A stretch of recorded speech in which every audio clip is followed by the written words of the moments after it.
Can you see it? Yes, we can see it. My question is now, can I make it work? See, how's that? That's good.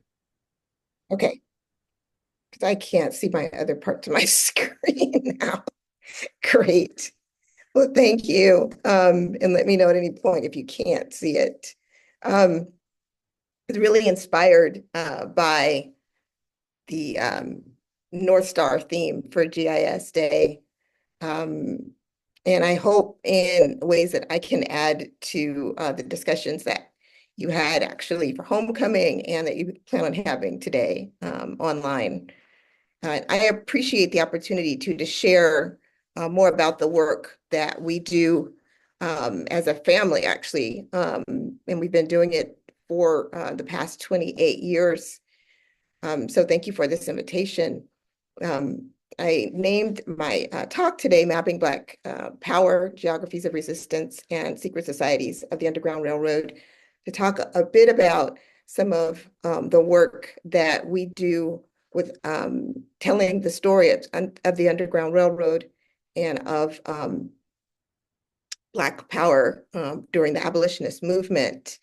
The tour that I mentioned at the beginning of this talk was started by my mother, Cheryl Brown, almost 30 years ago. At the time, she was publisher of the Black Voice News, which is located here where we are in Riverside, California. And as publisher, editor, and reporter, she had taken an Underground Railroad tour and came back and started writing about what she saw on these sites. Her tour was in Ohio, Michigan, and Ontario, Canada, and she was really inspired by what she had seen.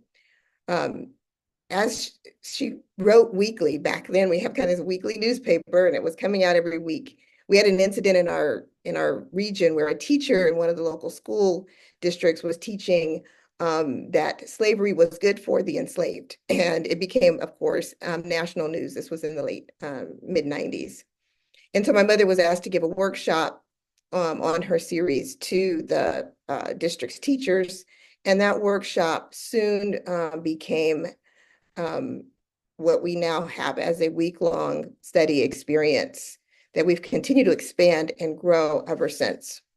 So today, I'd like to talk a little bit about Footsteps to Freedom, which is the name of the tour, our origins, the way we've designed it. I'll speak about geography as resistance, and so some scholars that are working in the space that are inspiring me are reframing this history. And then there are also scholars talking about Afrofuturism and an Underground Railroad history, and just kind of using that lens to look at Underground Railroad. That would be great to connect with the theme of today. And then my own personal interest I've developed over the past year now is starting to study these secret societies of the Underground Railroad that were led by free and enslaved Blacks. And there were societies that none of you have probably ever heard of. And there were these kind of covert networks that are very fascinating to me. So that's going to be the kind of nature of the talk. So these are some photos from these tours.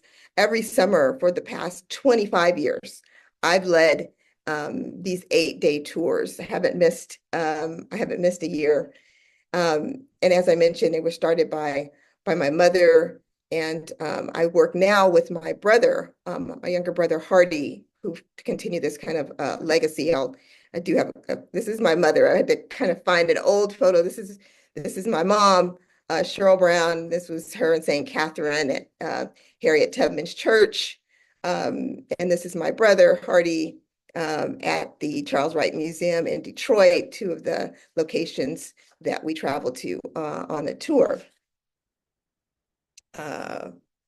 And this, of course, is one of those maps. We take education leaders from our region, primarily Southern California, teachers, school staff, board members, administrators, and community advocates, whoever the school districts feel important to experience this tour, they're allowed to go, and it's paid for by the districts. And sometimes we also have other individuals who just want to know this history, and so they come along with us. We travel what we call a probable route, and this is like, so you can see here, this is one of those historic maps, but we travel what we call a probable route that my mother really created. Starting in Maysville, Kentucky, we go through Ripley, Cincinnati, Oberlin, Cleveland, Ohio, up into Detroit, Michigan. Then we cross over the Detroit River into Windsor. We go to Black communities, historic Black communities in Ontario, Canada. So we go to Puce, which is the Walls family farm. We go to North Buxton, and we go to Niagara Falls on the Canadian side. And then, of course, there's a really fascinating history and stories on the US side. And then we end our days in Auburn, New York, home of Harriet Tubman, where she's buried, Seneca Falls, where the women's rights movement started, which really started out of the abolitionist movement. And we end in Rochester, New York, which is, of course, where Frederick Douglass lived, ran the North Star newspaper, and is buried. And we've traveled the variations of the route for the past 30 years. We visited cities that we don't always go to, like Sandusky, Ohio, which has right there on the lake, has a fascinating history. Springfield, and then in Canada, there are all of these amazing townships that we don't always get a chance to visit. In Dresden, Amherstburg, and Chatham, and then of course St. Catharines, where I showed you that photo of my mother at Harriet Tubman's church, and Buffalo. And over the years, we've guided over 5,000 participants on these tours. We visit, just to give you a sense of the design, historic sites, homes of folks like John Parker in Ripley, Ohio, who was born into slavery, who worked and purchased his freedom, who set up his home right there on the banks of the Ohio River in Ripley, so that he could actively cross the river and help people. And that was a part of his work. During the day, he owned a foundry, he employed people, and at night, he helped ferry people across the river to freedom, and is known to have helped at least 1,000 people himself. And he's right there, his home is right there in Ripley. So we learn about John Parker. Reverend Rankin was up the hill in his family. He's a Presbyterian minister. He worked in partnership with folks like John Parker to help people move on to freedom. We go to the National Underground Railroad Freedom Center in Cincinnati, the Charles Wright Museum in Detroit. And we do city tours in Oberlin, city tours in Detroit. And we learn from regional experts in those communities. And those regional experts are people like Jamon Jordan. Here we are, downtown Detroit. Jamon is there. This is one of our groups listening to Jamon right there on the banks of the Detroit River. Across the way, you see the skyline just across the water of Windsor, which is Ontario, Canada. And that place kind of symbolized freedom after the 1850 fugitive slave law was enacted, and it was no longer safe for you to stay in communities like Detroit. Folks had to cross over into Canada. And this is where Jamon always tells this incredible story that we love hearing, no matter how bad the weather is, how hot it is, or if it's raining. He tells us a story right there on the river.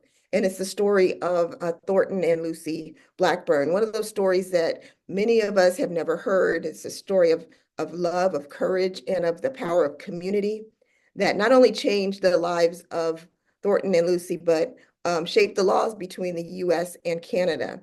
Imagine the year is 1831. Thornton and Lucy Blackburn had been enslaved in Louisville, Kentucky. And actually, Thornton was born in Maysville, Kentucky, which is where we start our journey on our tours. And they decided that they needed to escape, in part because Lucy was going to be sold as a fancy girl and probably sent to live enslaved in New Orleans.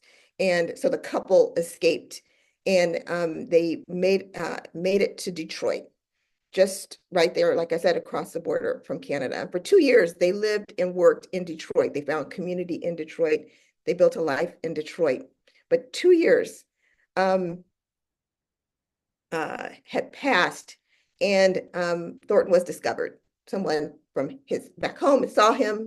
Both he and Lucy were arrested, and their capture sparked outrage in Detroit's growing Black community, and also outrage among anti-slave allies. And so what followed from that arrest was a daring act of resistance led by really, and Jaman, I love the reframing of the story that we get from Jaman. It was really some courageous women. It was Lucy, who was enslaved, and her two friends, abolitionist Tabitha Lightfoot and Caroline French. People, when they often tell the story, talk more about their husbands, who were also abolitionists, than they talk about these women. But Jaman always makes sure we say the names, Tabitha Lightfoot and Caroline French. So while in jail, Lucy was allowed visitors. Thornton was not. They didn't feel that there was a risk to have Lucy visited by her friends. Her friends come into her cell, and their plan is to change clothes. So they have this bold plan. They swap clothes with Lucy. One of them leaves with her, and the other one stays. Once free, Lucy is sent across the river into Canada, and then the question is what to do to save Thornton. 400 community members really overwhelm the deputies there, and they basically demand there's someone ends up actually killed. One of the deputies ends up killed in this melee, but they demand Thornton, and they're able to cross him across the river as well. The two of them are reunited in Toronto, and where they actually end up building a life and becoming quite wealthy. But the story doesn't end actually there. They are now in Canada. The US government demands their return. Even though they're safe on Canadian soil, their case becomes this kind of pivotal moment in history when the Canadian government refuses extradition. And that sets them free, but it also establishes for the first formal refugee reception policy in Canada, marking it a sanctuary, a complete sanctuary for freedom seekers. And what makes this story so compelling for GIS Day is just how it highlights the geographic elements of resistance. The Blackburn's journey was really shaped by the physical and human landscapes of the time. Detroit's proximity, and we always talk about this, which is one of the reasons we actually tell the stories on the river, its proximity to Canada, the activism of the Black communities, both in Detroit and then on the other side of the river, and the strategic use of waterways and borderlands all played critical roles in their escape. And I'll come back to that in a little bit. But you know, the story kind of reminds us that maps are not just these lines and borders. They can be these narratives of resistance and of freedom. And it really shows us how what it means to reimagine geography as a tool for liberation. Our tours have what we call historical empathy framework, We immerse participants in this kind of past history. This is an image of women who were walking up Rankin Hill on their way to the Rankin House. We have stories that we hear from folks like the Walls family there in Puce, learning more about what happened when freedom seekers created community in Canada, and that's an image we have up in North Buxton. And we have this meaningful conversations, and it really is this kind of transformational experience. And we focus on empathy, and make sure we connect participants to the humanity behind the history and behind the stories. Over time, as I mentioned, our docents and our conductors. So we have docents on the ground. We have conductors who travel with us. One of those conductors is Kenneth Morris, who is the great, great, great grandson of Frederick Douglass. He's been a participant on our tours and goes with us every summer for the past 17 years now. And so it's conductors and docents who are sharing these narratives and really reframing as well. As I mentioned, Jaman talks about the importance of Tabitha and Caroline's contributions. If you read the story, they don't even mention Tabitha's name. Her husband was also a well-known abolitionist, so they'll call her, Mrs. Madison Lightfoot and not Tabitha. So we speak their names and we tell the story from their perspective as well. Do the same thing with Anna Murray Douglas. I mentioned that Kenneth is a member of our team, and Anna Murray Douglas quietly supported her husband, Frederick, but she also was really carving out her own legacy as a conductor on the Underground Railroad. So we make sure that we talk about Anna Murray Douglas, and actually over the years, we've been able to contribute to local history in those communities. And there's actually now a Anna Murray Douglas school, a school named for Anna Murray Douglas in Rochester, the city of Rochester. And that was really because our group asked the question to the right folks while we were on the tour, like why isn't this school, because it's a school that's now on what would have been one of their home sites. Their home is no longer there. Now it's an elementary school. And we asked the question, and and it really sparked something with folks on the ground in Rochester. And now it's this beautiful school. There's a curriculum around Anna Murray Douglas's contributions to the Underground Railroad. So the work we do really is helping to also reframe these stories. And we're very proud of that. So I want to talk a little bit about this idea of geography of resistance. And I've just been so inspired in the past year now, reading this book by Cheryl LaRoche, Free Black Communities and the Underground Railroad, and just connected so many different pieces of things I've heard over the almost 3 decades that we've been doing these tours. But her book meticulously outlines, and this is actually one of the maps in her book, how geography served as a tool of resistance, how knowing the land, waterways, forests allowed those escaping enslavement to navigate to safety, and how the movement secretly operated in conjunction with free Black communities and their historic Black churches. And in this map of Ohio especially, there were these free Black settlements that folks who were escaping were able to travel through, spend time in, help get movement up into, further into, to go into Canada. And so she outlines those communities, and she specifically talks about several in Ohio, which is where we devote a lot of our time. Ohio was really a central state when it comes to the history of the Underground Railroad. what's really interesting is she talks about knowledge circulating as seditious information within the movement. And surveyors, map makers, itinerant preachers, and circuit riders, geologists, all, she says, of those whose occupation required them to freely move about the land were recruited as a part of the movement. And that was one of the first times I've heard it outlined in that way.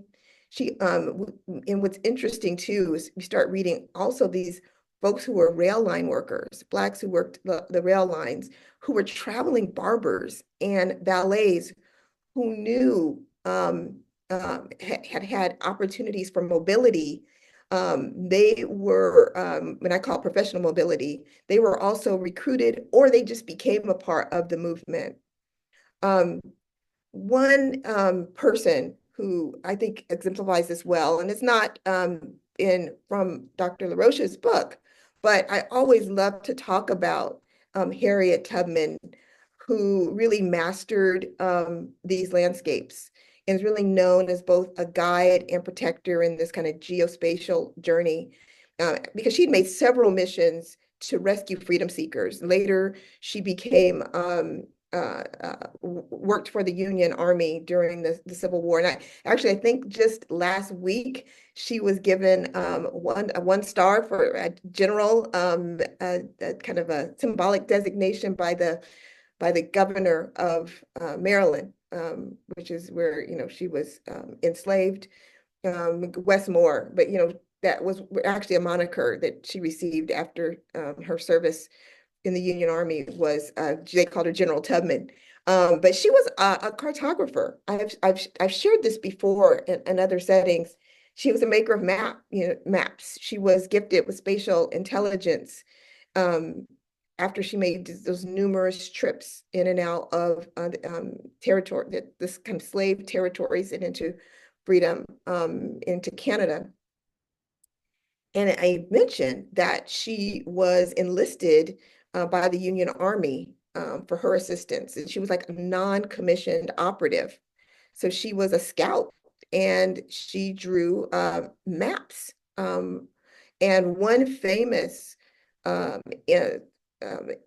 incident, spring of 1862, she was in South Carolina as a part of the Union Army.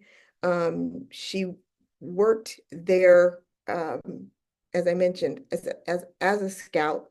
And by the summer of that next year, 1863, we had the big Combahee River raid, and it was into Confederate territory.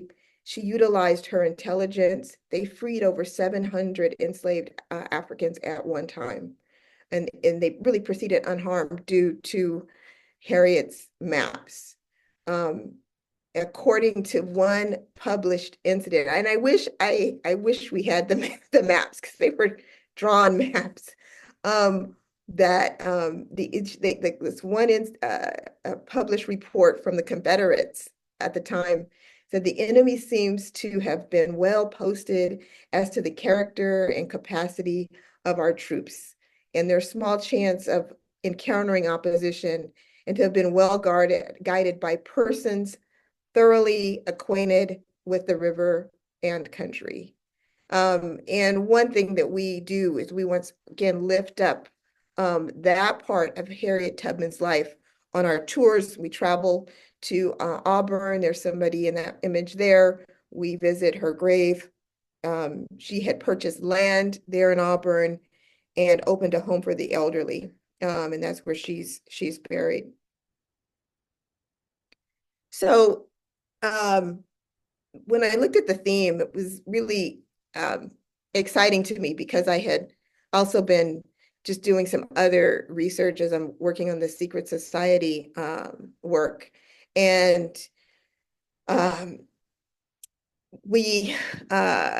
John Jennings, who is a professor here, actually, I'm here in Riverside, here at the University of California, Riverside. He's a graphic novelist.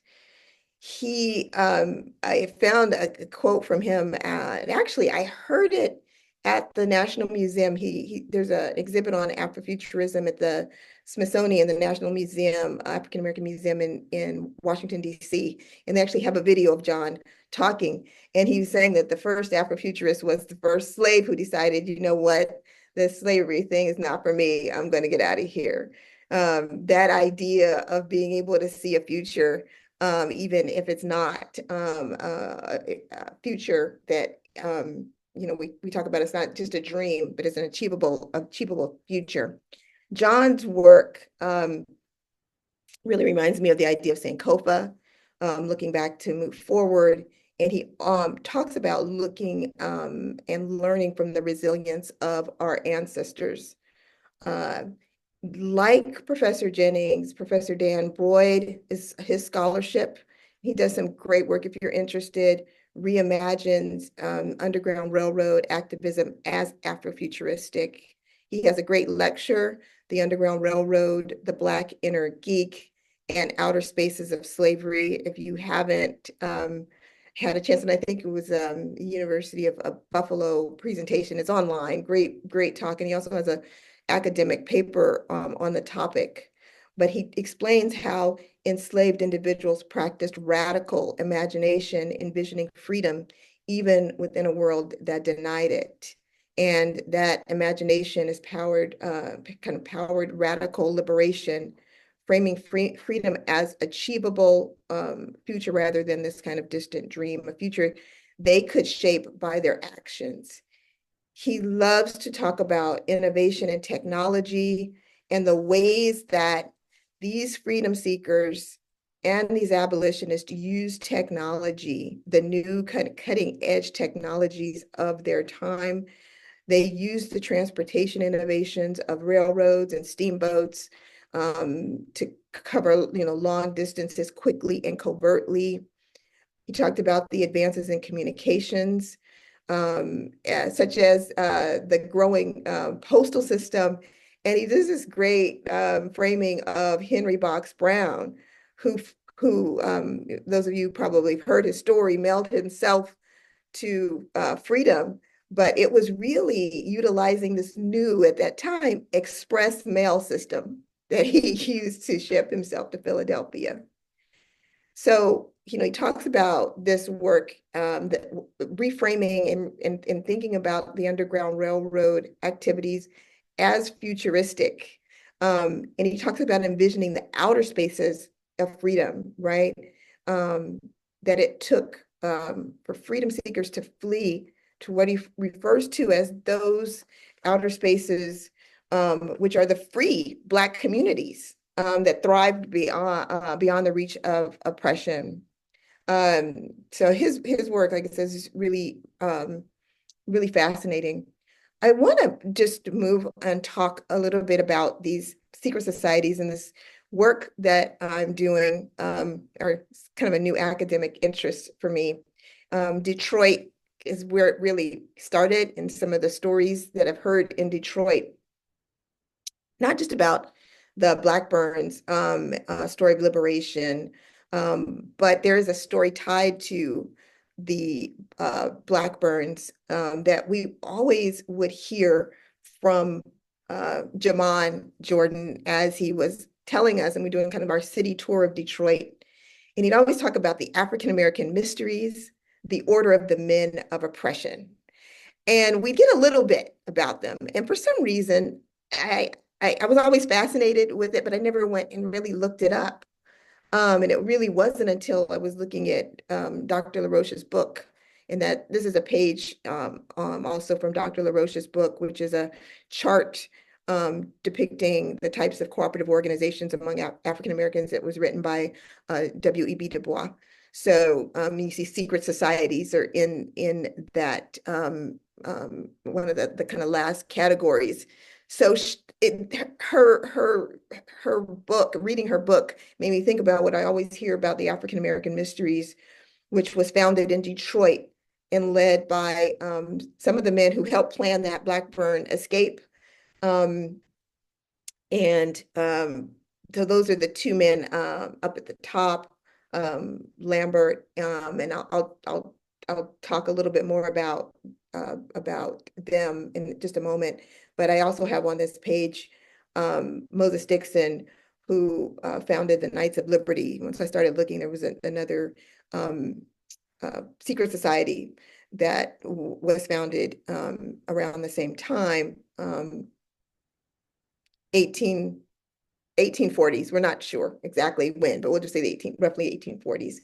And then there's one that's unique there, the United Order of the Tents, which is unique in that it was founded by enslaved women in an enslaved state who started the organization before the Civil War, but it wasn't officially incorporated until 1867. So you don't have a lot of information on it before the activities, before the Civil War, but it was started actually as a way of helping freedom seekers in Virginia. And then Dr. LaRoche's book for me really offered more clues to the power, reach, and the intent of these Black-led secret societies, which were created for the sole purpose of liberation. And then her research, which is, once again, so fascinating to me, is starting to link secret societies, the Black church, and I have a real interest. I grew up as a part of the AME Church, African Methodist Episcopal Church, the first, Black church founded in the United States, and then she connects it with the free communities, and then the Prince Hall Freemasons, which were the Black Masons groups. And there's all of these connections. She actually has a chart in the book that shows people who are AME pastors, like Moses Dixon here, who ran secret societies, who were also Masons. And so there's this invisible network of Blacks that the scope, like we don't really even fully know the scope yet. So I started asking myself about these societies, why the need for even more clandestine activity, right? Many of these folks belong to active, open, anti-slave societies. Others were very public abolitionists and part of abolitionist organizations. They were affiliated with churches that were involved in the freedom movement, as I mentioned, like Moses Dixon here as a pastor. Some even wrote for abolitionist newspapers. So why the need for secrecy, so much secrecy? And as I started to do a little more digging, they really believed these clandestine organizations were essential to the Underground Railroad success. They operated in the shadows. They protected their members and their missions. Their secrecy was not just strategy, it really was survival, in part because they aided freedom seekers from bondage. So they were engaged in freedom missions in slave states. And it was really a highly dangerous activity. It's just fascinating to see some of the development of like Black churches in slave states. I didn't really understood that like in the 1820s, you had in places like Louisville, Kentucky, Charleston, South Carolina, New Orleans, Louisiana, you had Black denominations, churches within free Black communities, but that were also membership of folks who were enslaved in those communities. So they were active in helping freedom seekers and developing strategies within slave states. These organizations operated for at least a decade. They really created a new style of anti-slavery activity based on militant conduct and community mobilizing. Some of the organization's founders claim that the membership was quite large, from the tens of thousands to some claim the hundreds of thousands, and actually even one claims more. I did find a note from a abolitionist named Jay Reynolds, who I believe is a member of the African American Mysteries. And he worked on the rail lines. He had a business in Sandusky. He traveled frequently 2 slave states. And as he was doing that, he said he was organizing within those communities. You know, Professor Broyd mentions the new technologies, that these folks use new technologies.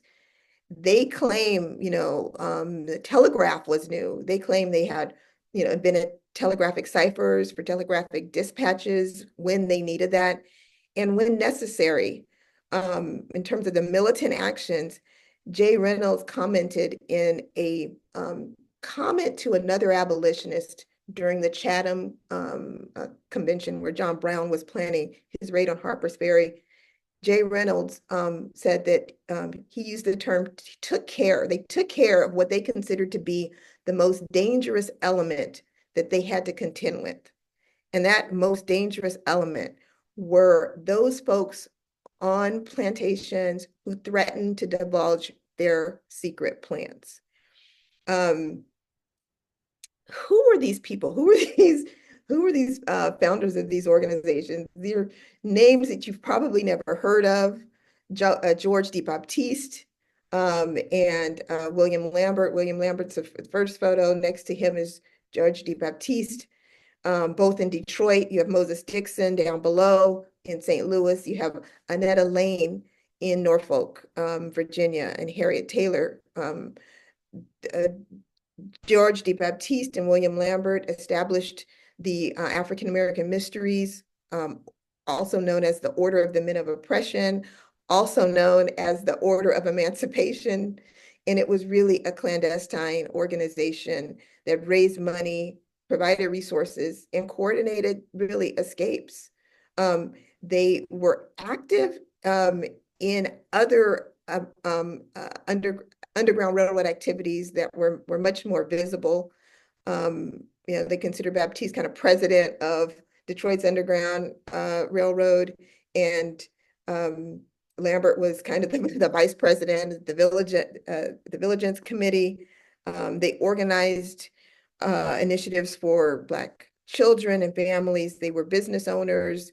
One owned a steamboat called the T. Whitney that helped smuggle freedom seekers across the Great Lakes, actually, to Canada, and of course, the Detroit River.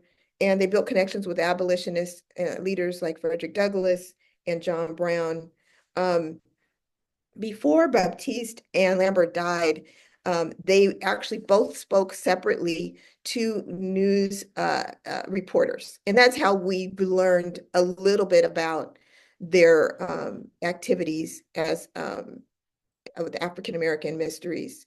And one reporter claimed to have been shown the ledger with names of people that were freed and saved. They had letters, they had receipts supporting their claims. It was like that society had different levels and degrees. There was a first degree called captive, second degree was redeemed, third degree was chosen. They had rituals, they had test words, they had what they call grips, which would be handshakes. They had emblems, and in order to become a member, besides going through another set of initiations, you had to go down to a slave state and actually help someone back into a free state. Like, you couldn't just say, I want to be a member. You had to actually actively go and do that. Lambert said in 1 year alone, they passed through 1,600 people in 1 year. And he said that they could make it from the Ohio River to Lake Erie in 10 to 11 days with the network that they had created. Fascinating, fascinating work. Moses Dixon, once again, remarkable story. He was born in Cincinnati in 1824, born free, became a business owner, clergy person. He served in the Union Army even. But in 1846, he and 11 other men met in St. Louis, Missouri, and they formed what they call the Knights of Liberty. And that organization was dedicated to ending slavery. Their plan was to organize enslaved people across the South, train them, and launch a coordinated national insurrection for freedom within 10 years. That was their plan. They saw what was happening in the coming of the Civil War and realized that they were not going to be able to have this kind of uprising. But he claims that the network had grown to include 42,000 men across nearly every southern state. And it was funded by abolitionists in both the North and the South. Lastly, Annetta Lane and Harriet Taylor, just those women were both enslaved. Annetta was a nurse enslaved on a plantation, so she had a certain amount of mobility. And she started the group known as the Tents, which kind of drew its name from the makeshift shelters used by freedom seekers during their journey. And they helped people, even though they continued to remain enslaved themselves. And when you start to read that, you read more and more of those stories of folks who helped freedom seekers, but who had remained for whatever reason on their personal reasons enslaved themselves. And this organization actually then did become the first benevolent society for African American women chartered in Virginia. And it was chartered then as an organization after the Civil War. So the last thing I'll just talk about is what Dr. LaRoche's book is doing, and to connect these societies, the AME churches and Black churches in general, these free communities. This is kind of a closer view of some of those free communities there in Ohio and of course into Canada, and there are quite a few in Indiana. And she has a book coming out next year that I can't wait to read on Paul Quinn, who was the fourth bishop of the AME Church, but at the time was an itinerant pastor who traveled all around the states organizing churches. He traveled from Missouri, Illinois, Ohio, Louisiana, and Kentucky. He was planting churches and schools. He led the establishment of 47 churches, 72 congregations, 40 schools, and 50 Sabbath schools. What's interesting about him is those 47 churches, each church was an Underground Railroad stop, no matter where it was. If you look up the AME Church in Louisville, Kentucky, it is proud of its history of being a site on the Underground Railroad. And as he opened those churches, they became those spaces of freedom. But he also trained every pastor to be an Underground Railroad operative. And so Moses Dixon, who I mentioned earlier, who started the Secret Society, he was one of those folks inspired by Bishop Quinn. And I'm seeing his name again and again as I read more and more about this history. And I'm excited to see this new book coming out on him, wanting to map his work, since it was 47 churches, across the United States.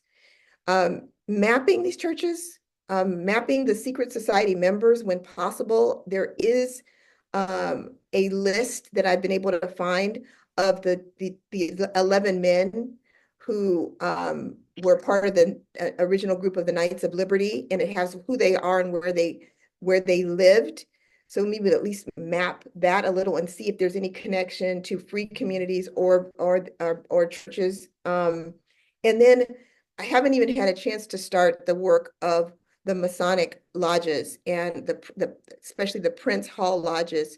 They, once again, folks were a part of those communities, and there were lodges, physical spaces within communities that were, once again, free spaces. So I believe that once we're able to start to map all of that, we'll uncover this vast, interconnected covert network of freedom fighters that reached all corners of the United States and beyond. And actually beyond, I've seen some things in the Caribbean, in Europe, and really look at when we talk about outer spaces and other geographies, I think we'll get a better sense of what those activities look like.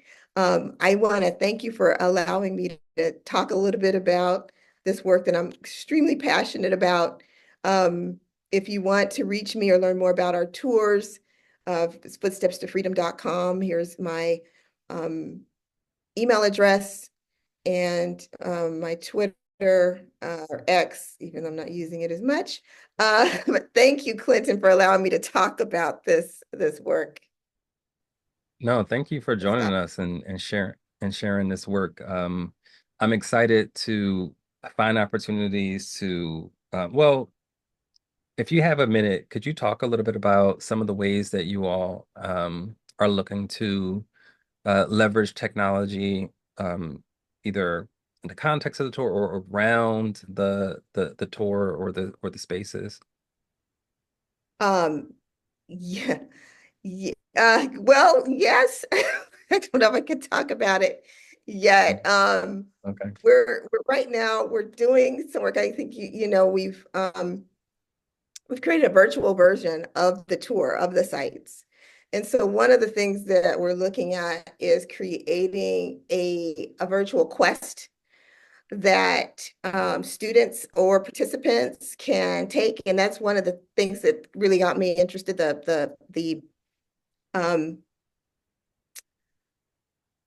the secret society work, that idea of, these secret societies and all of the, kind of covert activity, symbols, like ways that we can really engage folks in learning more about the history. We want to create this kind of virtual quest. So that's what I've been spending a lot of time working on. And that's why I started doing this research, really, is to prepare for that. But then I became just fascinated with what I was finding and trying to figure out how to map it. So that's one of the things I'm kicking back to the team at Mapping Black California, is like, help me figure out how we can map some of this using some of, we're probably using Esri technology to do it, but that's really where our work is going. Then the virtual quest, and then mapping the secret kind of covert work.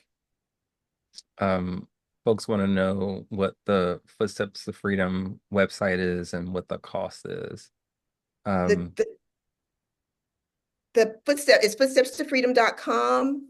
It's $6,700 for the 8-day tour, which includes airfare, it includes uh, hotels, and includes all the activities and most of our meals. it's an incredible experience. I did it.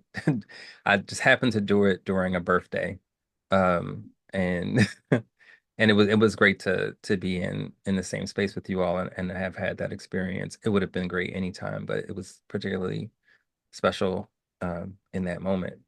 And again, thank you for joining us. I definitely want to want to do justice to the panelists who we have coming up next. But really appreciate you sharing space with us and the work that you do. And we're all going to be looking forward to the ways in which you bring GIS to bear in that work. Every map was an opportunity. Every point on the map that I saw was an opportunity. Every person, every event and experience, and would love to find ways to collaborate if it makes I would sense. love to. Thank you. All right. Thanks so much. Take care.